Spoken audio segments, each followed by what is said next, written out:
If the function f(x) is equal to a piecewise function given to us is continuous, what is the value of c? So x is not equal to 4, then we will work with this, and if x is equal to 4, we will work with this. So f4 is equal to c, clearly. I want this function to be continuous, so therefore the limit of this function as x approaches to 4 should be also equal to c. What is the limit of f(x) as x approaches to 4? Since we are approaching to 4, we are not equal to 4, so therefore we will say that the limit of x squared minus 16 over x minus 4 as x approaches to 4. I can write this as x minus 4 times x plus 4 over x minus 4 as x approaches to 4. These will cancel out, so therefore this limit is 8. And since f4 will be equal to this because of the function is continuous, let's say my c is 8. Let gx be the function such that gx is given to us. Does gb exist? When b is equal to 0, the answer is 0, so therefore gb is equal to 0. Does limit of gx as x approaches to b exist? Limit of gx as x approaches to b. We're not equal to b, we are approaching to b, therefore we will use this. X squared minus b squared over x minus b. Limit, we wrote it really bad. Limit of x squared minus b squared over x minus b as x approaches to b.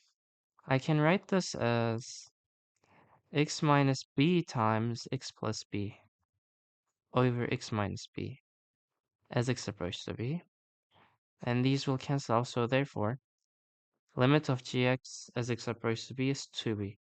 Is gx continuous at x equal to b? For this function to be continuous at b, gb, why am I writing so bad today? Gb should be equal to limit of gx as x approaches to b, right? I found both of these. My gb is 0. So 0 should be equal to, what is my limit of gx as x approaches to b? It's 2b. So therefore, for b is equal to 0, function is continuous. For what value of k the following function is continuous? Okay, a piecewise function is given to us. It is saying if x is greater than negative 2 over 7. This is because for this to be defined, we need x to be greater than this, and x is not equal to 2, we use this, and when x is equal to 2, we use this. Okay. First of all, my f2 is equal to k, right? And the limit of hx as x approaches to 2 should also be equal to k for this function to be continuous. So what am I gonna do? I need to check the limit. Where should we write this? Let's write it here. Limit of 7x plus 2 minus 6x plus 4 over x minus 2 as x approaches to 2. What am I gonna do? Of course, we learned the rationalization methods. So I am going to multiply this with the reverse sign of it, but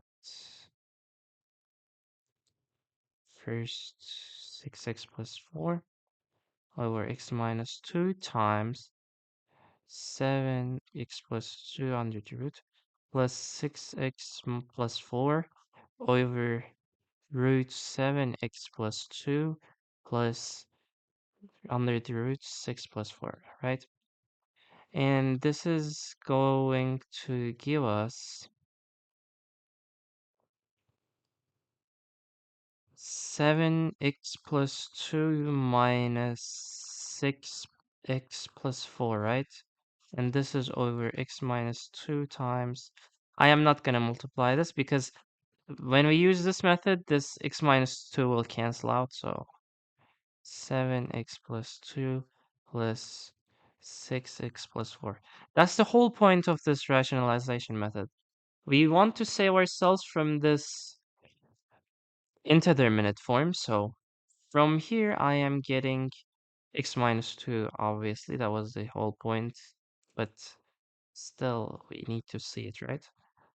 I hope we have enough space for this. Maybe we should, let's take this down, like this, okay. Okay, now let's continue here, and this is equal to limit 7x minus 6 is 6x is x, and minus 2 over x minus 2 times 7x plus 2 plus under the root 6 plus 4. These will cancel out, so my answer is limit as x approaches to 2, root 6x plus 2 plus root 6x plus 4. Now I can plug this in. From here, I am getting 4. From here, another 4, so 1 over 8. And what did I say? My k should be equal to this limit, and since this limit is equal to 1 over 8, my k was 1 over 8. That was a question, right? For what value of the k? Yeah, okay, exactly. Last question.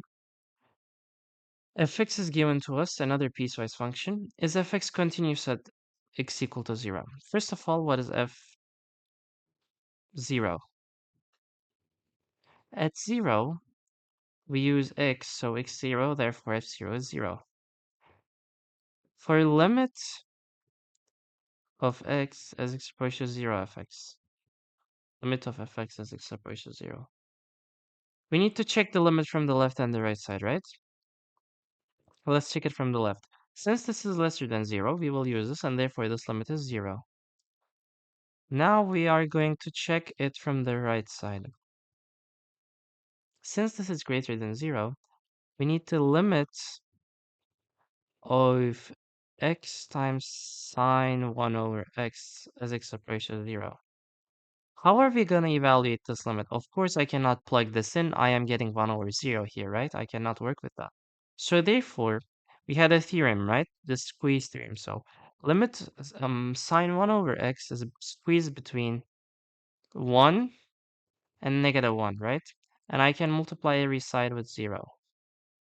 I mean x. After. Now, if I check limit of every side as our x approaches 0, clearly 0, clearly 0. Therefore, my limit is also 0. So therefore, I'm going to say limit of fx as x approaches 0, since left and right limits are equal. My fx is clearly x times sine 1 over x. This is 0. Therefore, my f0, my f0 and limit of fx as x approaches 0 are equal. So I can say the function is, I'm keeping this short, continuous at x equal to 0. Or wait, was that the, yeah, that was a question. Yes, okay.